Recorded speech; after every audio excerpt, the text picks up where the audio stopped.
नमस्कार, आप देख रहे हैं प्राइम न्यूज का डिजिटल प्लेटफॉर्म और आपके साथ मैं हूं प्रीति। उत्तराखंड से बड़ी खबर यूसीसी को लेकर धामी आ चुकी है। चूंकि देखिए, आप सभी लोगों को पता है कि उत्तराखंड में जोर शोर से यूसीसी लागू करने को लेकर पिछले 1 से 1.5 सालों से चर्चाएं थी। हालांकि धामी सरकार के जो मंत्री हैं, उनकी तरफ से पिछले कुछ दिनों में जिस तरीके से बयान सामने आया है, उससे उम्मीद यही लगाई जा रही है कि इस बार का जो सत्र बुलाया गया है, दरअसल 5 फरवरी से जो सत्र बुलाया गया है, उसमें शायद यूसीसी को ला दिया जाएगा। चूंकि चर्चाएं तेज है कि यूसीसी को जल्द से जल्द उत्तराखंड में लागू कर दिया जाएगा और अगर ऐसा किया जाता है तो उत्तराखंड देश का पहला राज्य बनेगा जहां सबसे पहले यूसीसी जारी किया जाएगा। आज जो कि अब से थोड़ी ही देर पहले मुख्यमंत्री पुष्कर सिंह धामी ने प्रेस कॉन्फ्रेंस की थी और इस दौरान यूसीसी की जो ड्राफ्ट कमेटी बनाई गई थी, यानी जो जस्टिस रंजना देसाई हैं, जो कि पूर्व न्यायमूर्ति हैं, उनकी अध्यक्षता में कमेटी गठित की गई थी पिछले साल। और इस दौरान यूसीसी से संबंधित तमाम चीजों को यहाँ पर पॉइंट वाइज इसके बारे में डिफाइन किया गया है। तकरीबन 2 लाख से ज्यादा लोगों के सुझाव लिए गए थे। अगर आपको याद हो, यूसीसी को लेकर एक वेबसाइट भी जारी किया गया था जिसमें आम लोगों की राय मांगी गई थी कि आखिर वो लोग यूसीसी को लेकर क्या राय रखते हैं, उनके सुझाव भी मांगे गए थे। और ऐसे में एक लंबी गहन के बाद, एक लंबी इस पर कार्रवाई के बाद इस ड्राफ्ट रिपोर्ट को सीएम धामी को सौंपा गया है आज। और मुख्यमंत्री पुष्कर सिंह धामी ने प्रेस कॉन्फ्रेंस करते हुए बताया है कि हमें ड्राफ्ट मिल चुकी है और अब इस ड्राफ्ट की समीक्षा की जाएगी। और चर्चाएं, जैसा कि मैंने आपको बताया कि यही है कि इस बार का जो सत्र बुलाया गया है उत्तराखंड विधानसभा का, उसमें उसे पेश किया जाएगा। हालांकि यूसीसी से संबंधित कौन कौन से ऐसे मेन पॉइंटर्स हैं जिसे लेकर आपको जानना बेहद जरूरी है। कुछ लोग भी हमारे साथ जुड़ रहे हैं। सन्नी प्रधान जुड़ रहे हैं। जय श्री राम सन्नी प्रधान जी, आपको भी कैसे हैं आप? चूंकि देखिए, यहाँ पर यूसीसी को लेकर जब भी जिक्र की जाती है तो कहीं ना कहीं अलग अलग धर्मों के तहत इसको जोड़कर देखा जाता है कि अगर यूसीसी लागू होगा तो हिंदू धर्म को इससे कितना फायदा नुकसान होगा, मुस्लिम धर्म को इससे कितना ज्यादा फायदा नुकसान होगा, इसके बारे में जरूर जिक्र किया जाता है। लेकिन यूसीसी लागू होने के बाद क्या कुछ इसके अंदर जो कैटेगरी दी गई है, क्या कुछ यहाँ प्रावधान होने वाले हैं, उसके बारे में मैं आपको बताने वाली हूँ। दरअसल देखिए, यूसीसी को लेकर 27 मई 2022 को, यानी आप समझिए आज से 1.5 साल पहले, एक कमेटी गठित कर दी गई थी।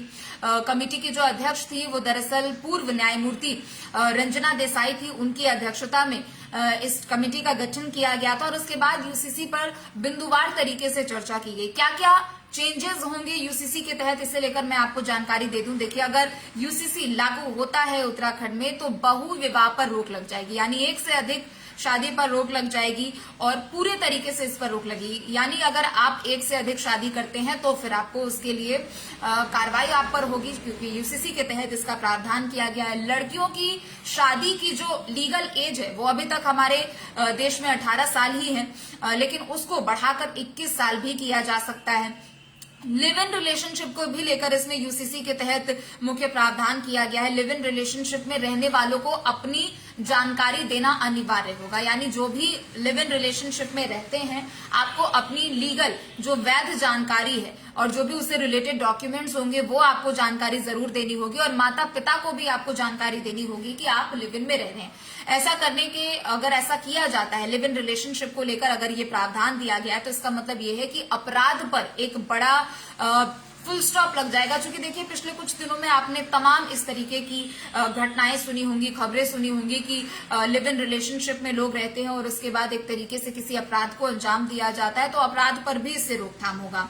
उसके बाद लिव इन रिलेशनशिप में रहने वालों के लिए पुलिस का रजिस्ट्रेशन अनिवार्य होगा, क्योंकि देखिए अभी भी लिव इन रिलेशनशिप को लेकर लोगों के मन में तमाम तरीके की प्रतिक्रियाएं आती है। लोग बिना सलाह मशवरा के या बिना लीगल जानकारी के भी या बिना लीगल इंटरफेरेंस के भी लोग लिव इन रिलेशनशिप में रहते हैं। लेकिन ऐसे में अगर आप अब लिव इन रिलेशनशिप में रह रहे हैं, या लड़का या लड़की अगर आप साथ में रह रहे हैं, तो आपको पुलिस को इसकी जानकारी देनी होगी। विवाह के बाद जो जरूरी रजिस्ट्रेशन होता है वो भी किया जाएगा। क्योंकि देखिए, आप सभी लोगों को पता है कि अब कोर्ट मैरिज को लेकर काफी ज्यादा चलन हो गया। हालांकि पहले जब शादियां होती थी तो लीगल यहाँ पर सर्टिफिकेशन नहीं होता था, यानी कोर्ट में जाकर रजिस्ट्रेशन नहीं करवाया जाता था। जिनको इसके बारे में जानकारी होती थी वो करवाते थे, और जिन्हें नहीं होती थी अब उनके लिए भी है कि आपको लीगल रजिस्ट्रेशन अनिवार्य कर दिया गया है।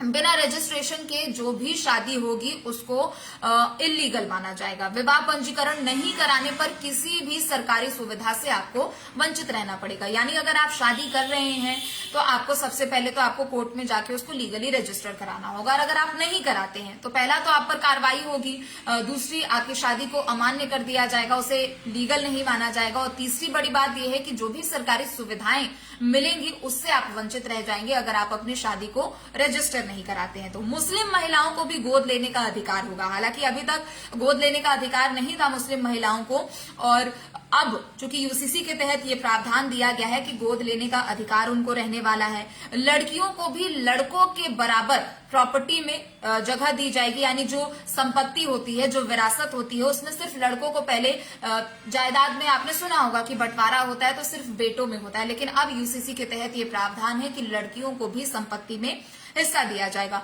मुस्लिम समुदाय के भीतर इद्दत जैसी प्रथाओं पर प्रतिबंध लगाया जा सकता है, ये एक बड़ा पॉइंट है। पति और पत्नी दोनों को तलाक की प्रक्रियाओं तक समान पहुंच प्राप्त होगी। यानी अगर आप डाइवोर्स लेते हैं उससे पहले हस्बैंड हो या वाइफ हो, दोनों को इक्वल ट्रीटमेंट मिलेगा। किसी को भी इसमें पार्शियलिटी को लेकर नहीं दिया गया है, चाहे वो किसी भी धर्म से आते हो, किसी भी वर्ग या समुदाय से आते हो। नौकरी पेशा बेटे की अगर मृत्यु होती है तो बुजुर्ग माता पिता के भरण पोषण के लिए जिम्मेदारी पत्नी पर होगी और उसे मुआवजा मिलेगा। यानी अगर कोई सरकारी नौकरी में है या फिर जो भी प्रावधान किए गए हैं यूसीसी के तहत, उसके तहत कोई नौकरी में है और नौकरी पेशे बेटे की अगर मृत्यु हो जाती है तो सबसे बड़ा परेशानी और आप कह लीजिए कि मुसीबत यही होती है कि आखिर बुजुर्ग माँ बाप कैसे अपना भरण पोषण करेंगे। लेकिन ऐसे में उसकी पूरी जिम्मेदारी पत्नी की होगी और सरकार की तरफ से मुआवजा भी मिलेगा। पति की मृत्यु की स्थिति में यदि पत्नी दोबारा शादी करना चाहती है तो उसे मिला हुआ मुआवजा माता पिता के साथ शेयर करना पड़ेगा। यानी अगर पति की मृत्यु होती है, जो मुआवजा मिलता है, फिर उसके बाद अगर वो दूसरी शादी करना चाहती है तो वो जो मुआवजा मिला हुआ है वो उसको माता पिता के साथ शेयर करना होगा। यदि पत्नी की मृत्यु हो जाती है, उसके माता पिता को कोई सहारा नहीं मिलता है तो उनकी देखरेख की जिम्मेदारी पतियों पर होगी। अगर पत्नी की मृत्यु हो जाती है और उसके माता पिता की भरण पोषण का संकट यहाँ पर उत्पन्न हो जाता है तो पतियों पर ये जिम्मेदारी रहेगी कि आप उनका भरण पोषण करें। विक्की बंसल भी हमारे साथ जुड़ चुके हैं। विक्की जी, आपको भी नमस्कार, आप कैसे हैं? आप जरूर बताइएगा। आपको भी राम राम। अनाथ बच्चों के लिए संरक्षता की प्रक्रिया को सरल बनाया जाएगा। यानी जो ऑर्फन्स होते हैं, अनाथ बच्चों की प्रक्रिया के लिए उनको सुरक्षित रखने की जो प्रक्रिया है उनको और सरल बनाया जाएगा और उनको इजी बनाया जाएगा। पति पत्नी के बीच विवाद के मामलों में बच्चों की कस्टडी उनके दादा दादी को दी जा सकती है। कई बार ऐसा होता है कि डाइवोर्स की स्थिति होती है, दोनों पति पत्नी के बीच में एक और विवाद का टॉपिक हो जाता है कि आखिर बच्चे की जिम्मेदारी किस पे होगी। अगर पति या पत्नी में से दोनों में से किसी को बच्चे की जिम्मेदारी नहीं मिलती और कोर्ट को ऐसा लगता है कि उसकी जिम्मेदारी दादा दादी को दी जा सकती है तो फिर इसका भी प्रावधान किया गया है। बच्चों की संख्या पर सीमा निर्धारित करने सहित जनसंख्या नियंत्रण के लिए भी प्रावधान पेश किए जा सकते हैं। यानी आप सभी को पता है कि जनसंख्या एक बहुत बड़ा मुद्दा बन चुका है। जनसंख्या नियंत्रण को भी लेकर यूसीसी के तहत ये प्रावधान पेश किए जा सकते हैं। ये पॉइंटर्स है यूसीसी अगर लागू होता है तो क्या क्या आपको प्रावधान मिलेंगे, मैं एक के बाद एक आपको समझा रही हूँ। पूरा मसौदा महिला केंद्रित प्रावधानों पर केंद्रित हो सकता है। आदिवासियों को यूसीसी से छूट मिलने की संभावना है।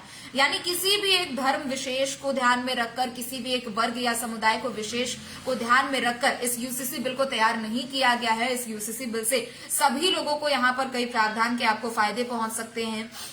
क्योंकि देखिए यूसीसी को लेकर काफी लंबे समय से चर्चा चल रही थी कि आखिर अगर यूसीसी लागू होगा तो काफी ज्यादा ये संशय भी बना हुआ था और ये मिस कम्युनिकेशन भी था, लोगों के मन में यह डाउट भी था कि अगर यूसीसी लागू होता है तो शायद मुस्लिम समाज की जो स्वतंत्रता है वो छीन ली जाएगी। लेकिन मैंने आपको जो पॉइंटर्स अभी बताए हैं उससे साफ तौर पर पता लग रहा है कि किसी भी धर्म विशेष या समुदाय वर्ग को ध्यान में रखते हुए ये यूसीसी का बिल तैयार नहीं किया गया है और तमाम जो कैटेगरीज है, जो पॉइंटर्स है, उसके तहत कहीं ना कहीं आम लोगों को इन सभी प्रावधानों में सुविधा मिलने वाली है। तो चलिए फिलहाल के लिए इतना ही। बाकी खबरों के लिए आप देखते रहें प्राइम न्यूज। नमस्कार।